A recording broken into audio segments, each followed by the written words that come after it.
Welcome to HBOLAX. This is Lizzy Pace. And this is Katherine Dudas. We are the two foremost television experts, pop culture experts, experts in humanity and Sex? love. Oh. Sex? Oh. What? I don't. Me? Pokemon Go. Yes, you're very etc. good. Yeah. And we are also obsessed with all things HBO, especially Game of Thrones, and now especially House of the Dragon. And this episode, we are recapping House of the Dragon, Season 1, Episode 5. Our pilot episode, we did Episode 3. So 3, 4, and 5 are all available wherever you get your podcasts or on our YouTube channel, HBOLAX. Yes. And I am so excited to talk about this episode today. My goodness. I feel like it was 10 different episodes in one, and I can't wait. It was crazy. It was crazy. Oh my God. We start with a woman riding her beautiful horse. We see this beautiful countryside, and a guy stops her, and he's like, hey, do you want to like hunt together? And she's like, absolutely not. And yeah, and then and then Are you kidding me? You're gonna slow me down. yes, oh my God, no, you could tell she's just like, I love her vibe immediately. I'm in love with her immediately. And she's riding along and comes across a hooded figure, which is very stranger danger. Very never a good sign. You know what it reminded me of? What? The Kermit the Frog meme. Oh my God, that's exactly, yes. Oh, I wish it was Kermit. That would have been way nicer. I should also, and then once it was revealed that it was Damon, I feel like I should have known because this is his thing. And the other episode, he also had a hood over. He loves his hoodie when he is up to his shenanigans. He is up to some shenanigans right here. Mm-hmm. She's like, what are you doing at the Vale? Do you want to finally consummate our marriage? Ooh, spilling the tea. Mm-hmm. And she's like, you could bang the sheep. You know, they're prettier. Yeah.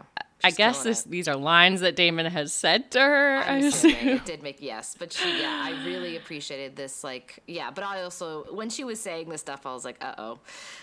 Like, she is provoking a dragon man. And she taunts him about how a little girl is going to be on the throne before him, and then he kills her in a way that now will haunt my dreams. I didn't know what did he do here? He just like made like the horse go back or something. Like I guess that's just like a way to kill someone is to get the horse to fall on you, which is very creative. Again, this is a very Game of Thrones moment. I feel like we're very original. Is it because he had trained the horse? Oh, maybe. Because it was almost like he was using the force. Yeah. I was like, he did this gesture and then she falls off the horse? I don't know. I don't know either. But he steps on her arm. He's going to leave and she says, I knew you couldn't finish. Wow. And this is something that I have had people reach out to me about. Apparently, the word on the street is he couldn't get it up with Rhaenyra in the pillow house, and that was why he ran away. Oh. According to some messages I've gotten, but this clearly rings close to home. Okay, that makes sense. It's funny that's what he's embarrassed about, not trying to have sex with his niece. He's like, oh God, I'm so embarrassed. I can't get it up. Yeah. Yeah. Well, you always want to perform in front of your young niece. Yeah. Oh, yeah. But he picks up a rock, and we kind of assume from this cut that he has done bad things to her as we see a fish's head cut off. Yeah. Didn't like that. Do you think that's a metaphor? I think so. I would go as far as to say yes. I really liked it as a transition. And yeah, it was also, I was really happy I didn't have to see it. But then I had to see a different crushed head we're getting ahead of ourselves.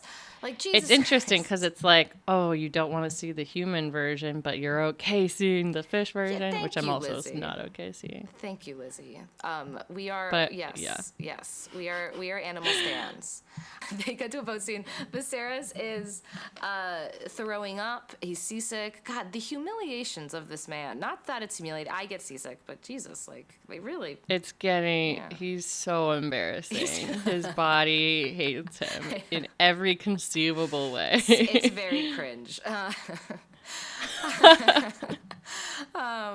So he is, thrown up. We have Rhaenyra and her hot, hunky knight friend, looking out across the sea. Lionel Strong, who is Hot Harwin's father, is checking on the king, offering him tissue. Interesting. Is he in a closer position than he was in before? And we see Kristan and Rhaenyra are looking out at this island. We cut back to our kingdom. Knights are escorting this parade past Otto Hightower as he is packing to leave. It's raining. It's very sad for this man. Yeah, this was a sad scene. Alicent being sad that her dad was leaving, I was not expecting. And I don't know, I just wasn't, it seemed like she was, this really broke my heart. It seemed like she was really just like annoyed and pissed at him, obviously, for controlling her life in the other episodes. And this was like the first moment I was like, oh, it's her daddy. It's a familiar guy that she wants around. It's her daddy. It's her daddy. But he was being a dick. Oh my God. He's being a dick. And he tells her, then he tells Alicent, he kind of, gets her on this new path of hers. He says, if Rhaenyra takes the throne, there will be war. And I think in this moment I was like, oh, okay, we're about to see Alicent vie for the throne for her son. And she's in a really, we're setting up, I think this big emotional scene was very much necessary for the rest of this episode for her, because now it's, she's lost Rhaenyra because Rhaenyra apparently is lying to her, or she's about to find out and lost her dad. And we do like a slow zoom out in the castle, and she's so sad, crying, and made me really feel for Alicent in this moment. And then we cut to a carriage, and we get back to Viserys and Rhaenyra. They're traveling to Lord Corlys' castle, and when they get there, they are not greeted properly. Interesting. The greetings are a very big deal. Yes, we know. I know. People make a huge deal about like who you're standing up for and clapping, who you're aghast at seeing, who is the most powerful person who is out on the loading dock greeting you. We cut back to the face tree, and Alicent is looking at it, and the face tree is crying. So, and this tree weeping blood was my should I have read the book moment of the week, because I feel like there is something with this tree that I know there's more to, and the tree has become very central, and I'm pretty sure it's the same tree that was in Game of Thrones too. And I feel like people who are listening to this right now who have read the book want to literally punch me in the face. So this is my should I have read the book moment. But I hope, but you know what? I didn't, and I'm not going to. Don't feel shame for that. I'm gonna watch. This is your media. This is my, yes, I'm gonna watch. I hope they explain the weeping tree at some point. That's all I'm saying. Anyway, there is this guy, Lord Larys, there, and he is talking. He's kind of creeping. He's talking about this rare flower that shouldn't be thriving there, but it is. I guess a metaphor. And he's like, it's a dark day for the realm. Your dad's a good man. Alicent's like, as is your dad who took his place. Oh, so this is Lionel Strong's other son, not Harwin. And Larys is like, I've been observing. Creepy. And he's like, do you need an ally? And she's like, I'm a queen. I have no shortage. And he's like Rhaenyra? Ooh, cuts deep. And he knows. Her bestie. But perhaps her bestie no more. she says, state your purpose. And Laris is like, can she be relied upon? She's unwell. The Grand Maester delivered tea to her chambers. Ooh. He knows. He is talking about the Plan B potion. Yes, the Plan B tea. He knows. The Plan B tea. Yes. I was not expecting this, and now, and now Alicent knows for sure that Rhaenyra lied. And this guy is so slimy, and yet I like him. Yeah. I think that maybe I just like the actor. Sometimes I get confused if I like the character or the actor. But I did like, he just, he seemed, he was giving Littlefinger vibes, but maybe because he was limping and he was young, he has this very non-threatening vibe that he's using to his advantage. And I was like, I'm interested to see more what this guy does. I like when people stir the pot. I like it. I'm here for it. Interesting. Mm-hmm. Yes, he is the Littlefinger. I was thinking more of what's his face, Varys. Oh yeah. The bald dude. Yeah. That's true. We then see Viserys. He's hanging out with Lionel Strong. They are wandering around this castle. The knights lock out Rhaenyra and the previous child bride, Laena, Corlys's daughter, who Viserys went on one awkward date with. They go through this hall that has these skulls wearing pope hats and a lot of candles. The candle budget on the show is... I'm jealous. I've never seen so many. It's so many. I love candles. Me too. I wish I had a big candle budget. I saw a $70 candle. We're gonna get a good season 2. We'll get a good candle budget. Oh, good. Thank you. Yeah, it's just all. Wait, you saw what? I saw a $70 candle the other day at Olive and Thyme, and I was like, don't tempt me. I'll do it. $70. I know. I don't know what that could offer. That better be. I have magic. A lot of candles lit. I like to light them all the time, but especially for House of the Dragon night, but they're not $70. They're not, yeah. They shouldn't be. That it is crazy. They're probably toxic. Yeah. Yeah. Then they find Corlys sitting at his throne. He doesn't look like he's rushing to unpack. He looks like he just wanted to have this powerful moment. So, yeah, Lord Corlys, bends the knee. He's like, I'm doing everything I'm supposed to. And as he's bending his knee, he coughs on him. The king coughs. So embarrassing. Again, just humiliating. Not COVID safe.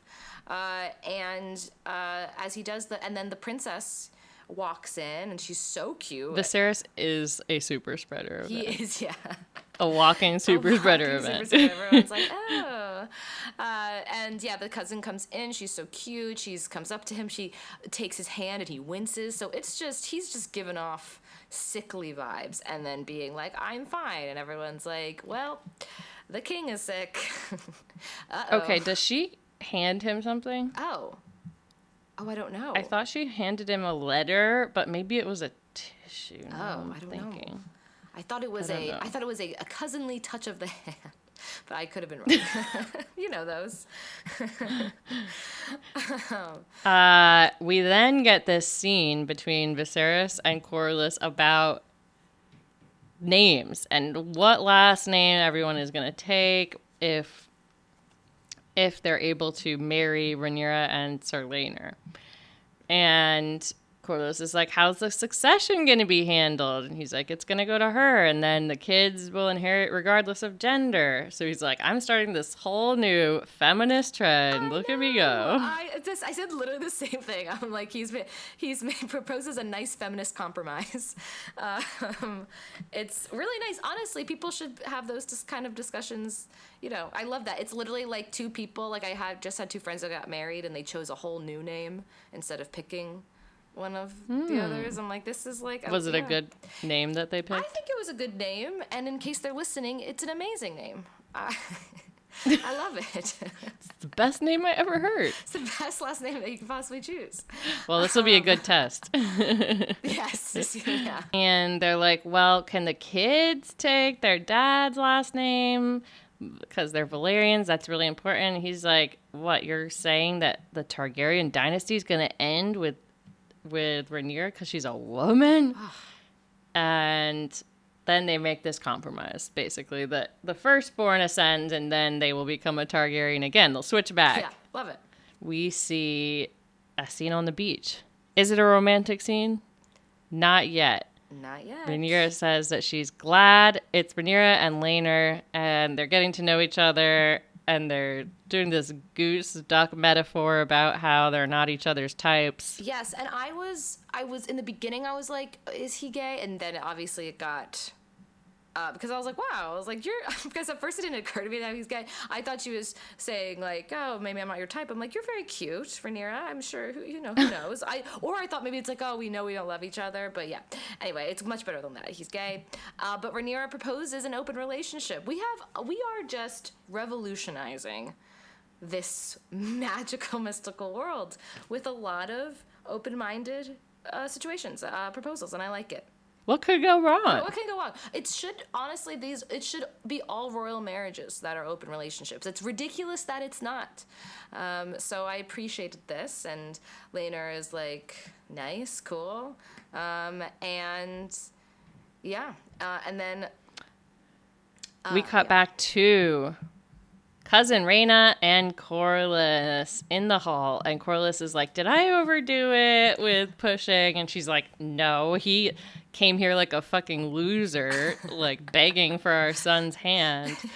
They talk about how they know Laenor's true nature, so they're aware of the situation, but Corlys, he'll outgrow it. There's no pleasure in the world like bedding a woman. Oh, so and she's heteronormative. like, we're placing our son in danger. Yeah, ridiculous. Placing, I think, and then we have a reminder here that the stakes are up. War is probably going to happen if Rhaenyra is crowned queen. So this is our second of the episode of war is about to happen. It's gonna happen, And so I thought that was interesting. I was like, okay, so I'm gonna say my prediction of the week is war happens in like 2 episodes. I'm gonna say episode, 7? I'm gonna say we're gonna get a little bit of war because also Lizzy, did we predict what was the episode we predicted about the king dying? Was that the 6th? Oh yeah. Okay, so shit. You might be right. That's the episode you guessed, and I was like, it'll be later. He like is hanging on, though, and don't want to get ahead of ourselves, but the promo, you don't think he could be falling apart more, and he is. Okay, there is no ceiling to his humiliation, is what we're learning in this series. No. Yes, so, yes, and then we have my horniest moment of the week, which is... Laenor and his hot boyfriend getting all cozy and kissing on the beach. Well, I mean, they have a scene before they do the cozy and kissing, but that's what I cared about. Skip right to it. I know, I was like, well, that's all we really need to know. They are wrestling really sexy, and they're like, lol, you're going to marry this lady, and we're going to be able to go to all these great tournaments and feasts, and... they wrestle, and the boyfriend's like, you will need a sworn protector. And this was my horniest moment of the week. Yeah, this was nice. So, okay, we're introduced to this new character. First time we're meeting him. I'm sure nothing is going to go wrong. Thinking, Katherine, like, it's so funny how, like, we both were like, we're going to do the horniest moment of the week. And I realized that in my mind, horniest moment of the week was like, Game of Thrones is such a horny show. Like House of the Dragon, there's so much sex. The show is so horny. And in my mind, the horniest moment is when the show is the horniest. And yours, I could tell, was when you were horniest watching the show. How can a show be horny? A show doesn't have a clit and a vagina. The show is horny as fuck. I know. I think it's fine if we have different definitions, but I just thought it was hilarious. Well, I'm very centered on what I feel, and this all revolves around me and what I like. But yeah, great. The show, that's so funny. We have you got your, like, all right, I guess Katherine Catherine, really, this was the scene she's going to put in the bank. And then for me, it's more the subjective, like, God-like scholarly prediction. I'm a scholar, is what I'm saying. From I'm just, arm's length, and I'm just like salivating at the screen like an animal. Yeah, just like tarps are out. Yeah. Catherine's watching House of the Dragon. Yeah. Anyway. Yeah. Great. Hello, Catherine's parents. Yeah, hi. Oh no, there's no way. Rhaenyra and the Hot Knight have a scene. And Sir Kriston. Sir Kriston. And he actually addresses in this scene something I was wondering. He was like, Rhaenyra, what happened? I thought your whole thing was you not wanting to get married. So, and he's like, but you are now proposed to be married. What's going on? And then he proposes to run away with her. So romantic. He said, nameless and free, like, just like, we can marry for love, not obligation, blah, blah, blah. And then, she walks away. There's going to be all these buckets of fruit. Yes. Which I would be, if a guy said that to me, I'd be like, okay, like, fruit? Gross. Gross. Do you know what Damon showed me? Yeah, I know. Yeah, that's a good point. Ooh. Yeah, where's the chocolate? But yeah, she walks away to ponder, and she's like, I am the crown. I may be chafed of my duties, but, they're still my duties. Again, she's not explaining exactly why. Like, I still want a better explanation of why she's, like, so into duty. I guess it is ever since she was shown that what sex is. She's like, it seems like she's switched, and she's like, okay, well, if I know that I can have sex. There's been a change. Yes, so she's like, it only took her having sex to be like, I can do my duty now, which is interesting. So maybe she was all of the pre-sex was just like pent up sexual frustration. I don't know. Blue balls. Yeah. So she explains her open relationship, and he is pissed. That's it. Do you think? Yeah. You think it's the sex that made her be like, oh wait, being queen could be cool. I could just like bang all these people. It seems like maybe that's too superficial, but it seems like that. I was trying to pinpoint. I'm like, why did this change happen? Because all of a sudden she's like not as sassy as she was, and it seems like maybe also like she was shown that she could fall in love, like she can also have her cake and eat it too. She can like engage. Right, that's yes, what it is. Yes, have your cake and eat it too. Yes, so I think this was definitely. And so she tells him that, and he does not like that, which is, he immediately is like, oh, you want me to be your whore? We find out he's feeling guilty that he broke his oath of chastity, which I will say is not very romantic. I'm like, you propose this whole like romantic thing, and what is not romantic about being like, I wish I could unfuck you? Yeah. She says the Iron Throne is looming, larger than me. Aegon united the Seven Kingdoms. She starts going like, she's talking like she's reading the book right now. Yeah. You're like, oh, she's drinking that royalty Kool-Aid, baby. Yeah, how lame. Yeah.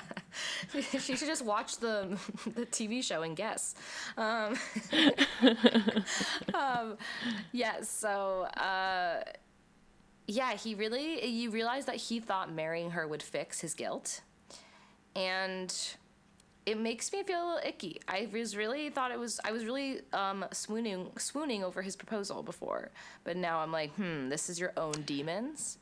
And yeah, this up was like, oh, Kriston's got some shit. Yes, really, truly. I mean, then again, she did kind of coerce him. She was in the power position. Mm-hmm. We then cut back to the castle. Viserys is getting back, and he collapses. And everyone's like, get the maester, get the leeches. And we cut to a hallway. Kriston is sadly walking up the stairs. Oh, his dreams of those orange buckets are getting farther and farther away. And this small orange boy summons him as if to taunt him even farther. This man is wearing an orange outfit and says, you're summoned. And he's like, what? I just talked to her. He's like, no, by the queen. Uh-oh. In Alicent's chambers, Kriston comes in Alicent sends the baby out with some nurses. Did you see the paintings on the wall in this room? No. They are crazy. Oh, They really? look like orgies. Oh. It's like all bodies everywhere. Oh, honestly, hot. Yeah. That's so weird. I wonder. This, yeah, it makes sense because it's such a pure. It feels like this is a puritanical world, but it's not in any way. Alicent is playing the game here. Being very, I've heard this thing, this rumor. She's being a little Cersei here. She's, I don't know, like, she doesn't really have you can tell she's just like so sweet at her heart, but the hardened layers are coming over, and she is now plotting, Yes. and we are seeing Alicent come more into her power, but she doesn't really need to do any of this, because Kristan confesses immediately, and literally asks to be put to death. Wow. Just crazy. Kristan giving up him and Rhaenyra and asking Alicent to kill him was my cringiest moment of the episode. It was very cringy. You know, he had gotten our horniest moment just episodes ago. I know. And now How far they fall. He is ratting. He is regretting. Yes, he is doing. Like, also, I will say this does make him, I think, the opposite of a fuckboy. Like, a guy who has sex with a woman, he's like, just kill, like, I feel so Kill bad, me. just kill me. I'm like, wow. Yeah. I agree. This was very, but you know what? I could be tooting my own horn here, but I feel like I knew he was going to confess the second he came in. He showed us he was honorable, in that scene before. I mean, did she even know? Alicent? I was like, I thought she was asking about Daemon. Oh, yes. I was also confused, too, because I thought everyone knew the rumor about Daemon. I didn't know anyone knew about Kristan. That's what I mean. I think that it's possible. Look, we could be getting this wrong, but No, impossible. I feel like she was asking him about Daemon, and he confessed thinking it was about him. I was like, yes, it was me. We banged. Oh. Because she's like, a lapse of morals that may have occurred between. Of course, it's unthinkable to question Rhaenyra's virtue, but Lizzie, I think you're right. flush of youth He just gave reaches and himself resolve. Wow. And so she's like, she banged two guys? No, oh my God. Well, it's like he's even stupider Yeah. in this confession. We do not respect Kristan's moral code in this. I will say, we are firmly against whatever the shit he's doing. He thinks he's being so, He's all into purity culture. He's into purity culture. The Knights. That's their whole thing. They're about white sheets. Oh, it's got a stain on it. Purity culture. Ridiculous. Well, he's like, don't torture me, sentence me to death. And she's like, go. She's like, you're being Then dramatic. we cut back to Viserys with his his toys. Well, you know what, Lizzie? When I saw that shot, I was like, uh-oh, he's going to die. Because the shot was so, like, beautiful of his prized creation. And I was like, oh, this feels like a sad I keep getting memorial. tricked. I keep thinking he's going to die. I'm like, he was in the tub and he looks very bad. And I was like, that's it. It's true, there were a lot And of then they just cut to him in the next scene, Wait. 5 times this episode. This is funny. And this was my thinking Viserys is going to die moment of the episode. There's so many, though. There's Like, so many. he collapses over and over again. He looks like shit. He does. And Lionel is giving him a healing potion. Viserys is like, where's the queen? Lionel's like, she's occupied. She's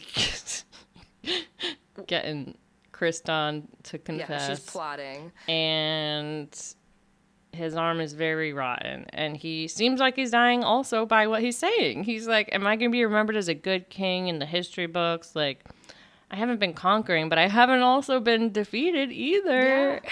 No, yeah. And I will say this was the most toxic masculinity shit I've ever heard. He's regretting there wasn't a war when he was king. I literally wrote dumb, such a man.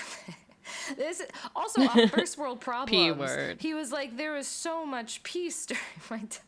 Basically being like, oh, I regret there was peace. It's like, are you crazy? And then the hand is like, people who experience bad things probably would be like jealous of you. Like they probably would want it. He's like, yeah, well, I didn't get a chance to prove myself. Theoretically, you should want peace. Like, Jesus Christ, man. Like, this is not. I don't know. This is some complaining I would not stand for. I'm like, don't complain that you didn't get a chance to kill a bunch of dudes. But yeah. Yeah, him saying, someone said I'd be like Aegon the Conqueror if I was given the chance. This is like the most embarrassing thing he says all episode. This is the P word times a million. It's very cringe. Yeah. I literally wrote here, perhaps best not to know, ... He closes his eyes and dies. I wrote he died here. No, he didn't. I was wrong. That's so funny. And when you next saw him on screen, you're like, what the fuck? No, it's dragon time. We get these 2 flying dragons and boats paddling. And then we get this wedding welcome feast. And this is the Bridgerton dance scene turned to horror. Yeah. It's basically like Pride and Prejudice. And then that part of Drive where Ryan Gosling curb stomps that guy. Ugh. It's like, yeah, those 2 things perfect combined together. That is exactly correct. And there are a lot of names. They introduce people as they are coming in. And Jason Lannister is here. Hobart Hightower. There's a lot of names. And this was my should I have read the books moment of the week. I just feel like they were saying them. And they're like, oh, you're supposed to be like, oh, that's the ancestor of so-and-so. Mm-hmm. And I'm like, a couple of them I remember. I didn't even write down their names. They just went all over my head. Like my literal next thing is Rhaenyra's hair is hilarious. Her what? Her hair is hilarious. Oh, she's got like the little emeralds in it. I mean, or the little red. It's so high up, it looks crazy. It just made me laugh. Yeah. So I agree. It probably would have been clarifying if we had read the books, but House Royce comes up, and and explains that his cousin died, an accident. And Rhaenyra is like, oh, is there anything we could do to help? Gets interrupted. And the... Sir Gerald. Oh, Sir Gerald. Sir Gerald of House Royce. Well, I don't know what his last name was. I think he's Royce. I don't know. But, yes. We got the Corlys family coming in. Oh, by the way, Jason Lannister comes up, and he's like, congrats. Oh, yeah. This is the welcome feast. The wedding must be crazy. And he also says, he's like, where's the queen? And Viserys said, readying herself. She is notably absent. Mm-hmm. And Jason says, this is why men wage war. Women would never be ready for battle in time. And this was my misogyny of the week. Patriarchal. I like misogynist. Misogynist. Yeah. Just say the word that you want to be a word. This is my misogynist. Yes, yes, this was very funny. And then Rhaenyra's like, you're so good to see you as always. Yeah. I was like, wow, I haven't heard that one before. That heard a lot of disses about women, but not that one. But that's pretty good. So the Corlys family comes in. Laenor and Rhaenyra, have a nice my betrothed moment, and Daemon comes in drunk AF. I'll say, right? He's drunk, right? People seem surprised Daemon comes in. They stood up and applauded for Lord C, Lord of Tides, Rhaenys, Laenor Valyrian, future king consort, and then they're kind of whispering when Daemon comes in. Oh, so Viserys is making a speech, getting real into it, and gets interrupted by Allison walking in, and it's really awkward. And it's obviously very much a power move. And then we find out that green is the color of war, and she's wearing a green dress. She's basically Taylor Swift leaving Easter eggs. Like, what this is. I was like... She's Taylor Swifting. Letting, dropping little hints, letting them speak for themselves. But yeah, wearing the color of war, which is interesting. And then calls Rhaenyra her stepdaughter, which was savage. And I thought it was interesting. Yeah. Well, she makes a huge entrance here, and Viserys tries to continue his speech. I mean, you can't be interrupting this man during his speech. This is basically always his last words. He is a walking dead man. And he's like, it's going to be Second Age of Dragons. I'm really sure about it. And we're going to have a royal wedding after 7 days of tournaments and feasting. Wow, isn't that going to be great? And then we start the dancing. Rhaenyra and Laenor do their first dance. And we see them eye-banging their respective partners in the audience. We're really driving it home. That's where their minds are. The dancing is really fun. I really enjoyed this dance. I wish this is something that we did now, and that everyone just knew this dance. Like, that's way better than I never knew this. That's way better than the electric slide. You don't like freak dancing? Yeah, it's like group dancing, but like the electric slide is so lame compared to this. Oh, and we see Gerald again. This guy who was the last person to talk to Rhea, Daemon's late wife, alive. Mm-hmm. And he approaches Daemon and is like, in the Vale, men answer for their crimes, even Targaryens. And Daemon's like, and Gerald's like, I'm your dead wife's cousin. Daemon's like, oh yeah, tragic accident. Gerald, no accident. Daemon, are you confessing? Oh, such a good line. Gerald, accusation. Daemon, in King's Landing, men have to answer for slander, even old people. I'm glad you're here. I want my inheritance. I had no heirs, so I get her stuff. I'm going to petition the error in Runestone. See you there, Gerald. And Gerald... It's Poor so Gerald. Embarrassing. He just goes and sits back at his chair at table 12 off in the corner. Yeah, it's very sad. And then I was like, oh shit, he inherits. Fuck, I was shook when I heard about the inheritance. I was like, oh fuck, he inherits Runestone. This diabolical motherfucker. Usually, how much of I have a huge crush on Daemon, and I root for him and hope that he succeeds. But I will say, killing his wife like this killing his wife in that manner and doing that did put a damper on that. I was like, but I don't know. Look, it wasn't the damper that Kriston had. Is that bad? No, it wasn't. Also, okay, are we at the crazy fight yet? Or no, we still have to have Daemon. So there's more dancing. Yes, okay, yeah. This scene has it all going on. We see Viserys is eyeing Daemon. The boyfriend of Laeron joins the dance. Daemon joins and dances with Laena. And yeah, she wants it. She is down for the cause. Yeah. And the boyfriend says to Laenor, I know who Rhaenyra's paramour is. I've been looking at all the eye banging, and it is Kriston Cole. Yeah, very perceptive. He is a phrase I won't repeat. Ugh. C word. The C word, yeah. Yeah. I thought that was a real good eye. I was like, wow, you got that. And yeah. I literally right here, I was like, he's gonna No one's keeping their secrets very well at all. No. All the secrets come out almost immediately. That's a good point. I know, it did not take long.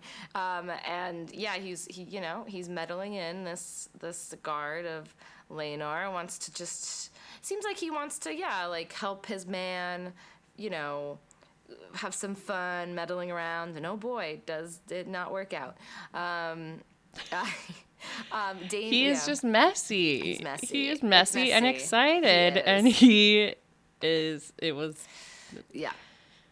the wrong day for that. Yep.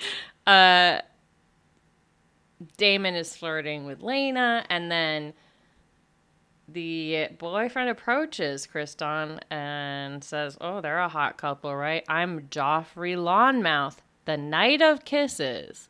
I don't know why."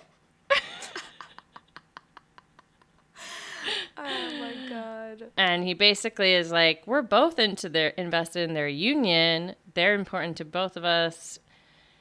It spells it out here. Let's guard their secrets to keep us all safe. Kind of like a threat.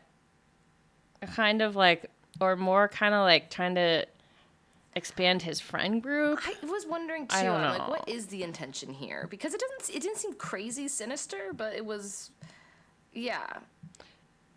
I don't know the intention.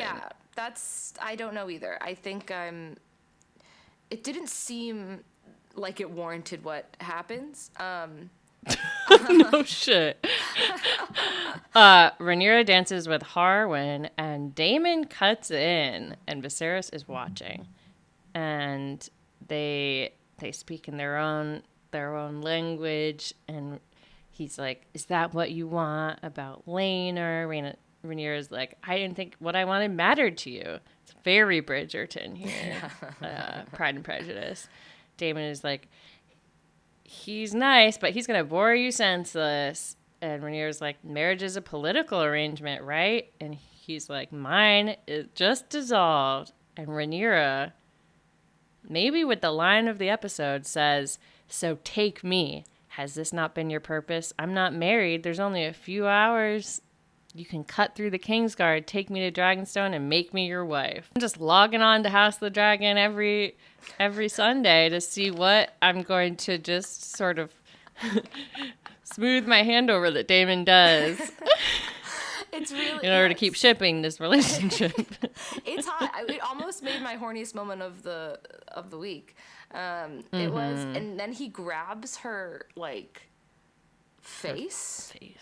And Viserys is like pissed for obvious reasons, because what else could this look like? This is like, And then we hear screaming. It sounds like there's like a creature, like a dragon is coming or something. No, it is a fight, and it turns out that this show, House of the Dragon, is a prequel not only to Game of Thrones, but also Footloose. This is why you don't have dancing. Yes. It's too sexy. It's too sexy, and that's how people wind up dead. That is what the Lord said, and the Lord was right, because Jesus Christ, why?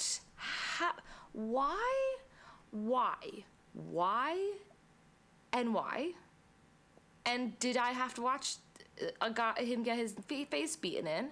Kriston? I'll give you one answer. Yeah. P word. Patriarchy? Pride. Pride. Well, there's several that are relevant. Yeah, there are. No, this Here is I'm talking about pride, and I think his pride was hurt when Rhaenyra is like, "You're gonna be my boy toy," and it just all gets to him at this moment. Yeah. And Harwin picks Rhaenyra up and firemans her, carries her over her shoulder after she's gotten like pushed by this mob of people. And Harwin is just like punching left and right. And then no one stops him. Kriston is beating the shit out of this guy we just learned his name, Joffrey. Yeah. And this was my goriest moment of the week. Mm-hmm. This was also Joffrey's eye is gone. Oh, God. This was also my goriest moment of the week, because I did close my eyes for at least some of it. I can't. It was gross. I can't. I saw like a glimpse of it. I was like, I can't. I'm just, Kriston. I did wish that Kriston had just like beaten him and then given him a little kiss on the lips and said, "Goodbye, Night of Kisses. Oh, that would have been great. Yeah, come on, Kristan. He didn't even have a good line. Kristan, you're useless. No phrase. Useless. Jesus. Okay, well, we just, And Laner sees the ring of the dead man, crawls over crying. So sad. That was very sad. Time lapse to apparently later that night. There will be no 7 days of tournament. We don't get to have nice things. They are eloping right here. There's old food out, and there is not even time to clean up the blood. Yep. You can't even throw a rag down on the pool of blood. I know, God, Jesus. I know, this poor Laenor is, it's very, very sad. Rhaenyra is obviously feeling lots of things and probably feels bad and is like, what the fuck? Why is my boy toy went into a murderous rage? I don't think Rhaenyra is really connected to what he's feeling and why. I think she's probably... what the fuck? She doesn't really know her man that well. I don't know. I also don't know how often. We've only seen they've had a couple of conversations. I don't know how close their bond is. That's past the sexual. But I guess they had that scene in the woods with the boar. But anyway, it seems. Yeah, they've supposedly known each other years now. Yeah. But yeah. So yeah, and then and then we have Kristan going to the weeping tree. And laying out his sword, and it looks like he is getting ready to kill himself. And Alicent stops him. I really thought he was gonna... Oh, wait, sorry. I also missed Viserys faints at the end of the elopement. And then for the fifth time, we think he's gonna die this episode. Yeah, we're cutting back and forth between... the tree and the sad wedding where Laenor has a bloody nose and they're like, I'm yours, you're mine, whatever may come. And the king collapses. Another fake out. Okay. I didn't write who's dead here because I learned from my mistake. But I certainly didn't think he was going to last another time jump. Are you effing kidding me? I literally thought that Kristan was going to die here, and I was like, who would have thought that Kristan is dying before Viserys?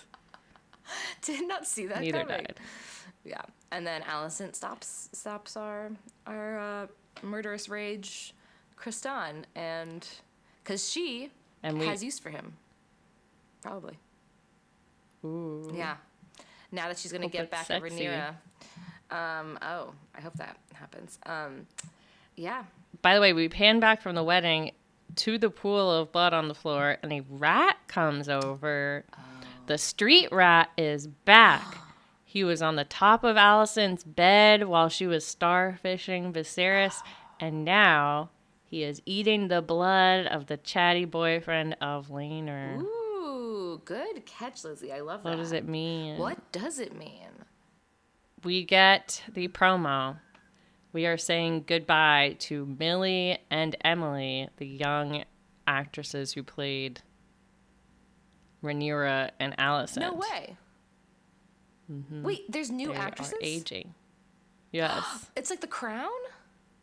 It is like The Crown. They're crowning. They are crowning them. It looks like everyone else is still the same actors, except the baby Aegon.